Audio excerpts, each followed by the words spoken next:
My daughter's cult leader has some interesting things to say about the Victorian inquiry into high control groups. And I would like to highlight a few of these because the tactics that he used are quite typical of cult leaders, and learning how to recognise these is really important for protection and awareness. On his group website, he's written a piece that says, "In our case, anti-cultists are arguing against us in three ways. Number one, teaching people to forsake all and work for love, as Jesus taught, amounts to financial harm.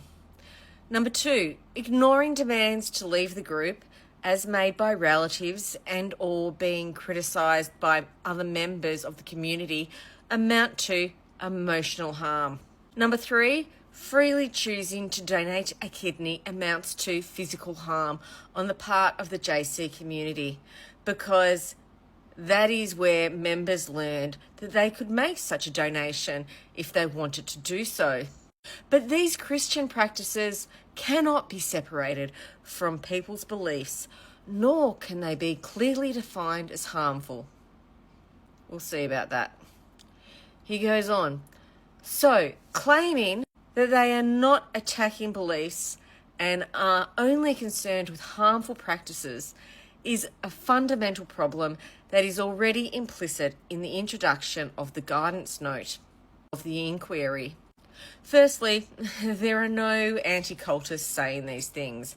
This is McKay making a straw man argument. Having said that, McKay has lumped me into that anti-cultist ghost persona, so I'm going to address his three issues. Not going to lie, I was shocked and uncomfortable when my daughter forsook all her possessions and decided to work for love, but I gave her my full support anyway.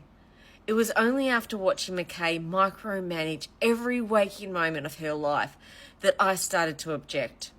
And that was 2 years into her involvement with the group. Next, as for ignoring demands to leave the group and or being criticised by other members of the community, yes, McKay, there is some emotional abuse there.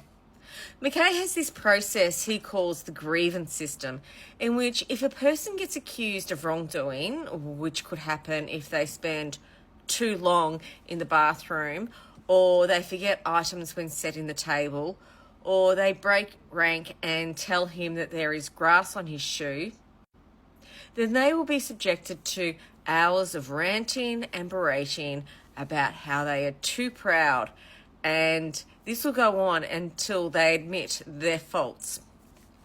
If they refuse to do so, then they're likely to be demoted or kicked out of the house into the streets, often at night, in a foreign country with no food, no money, and no bedding, and expected to fast until they repent and beg forgiveness.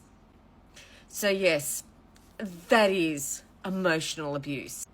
Trying to lump that with parents who point this out is just a really sly, manipulative tactic. As for freely donating a kidney, besides the fact that I've heard stories of McKay being very coercive when suggesting this to his followers, it needs to be noted that when medical professionals coordinate organ donations, they do so with the strictest of protocols and ethical oversight.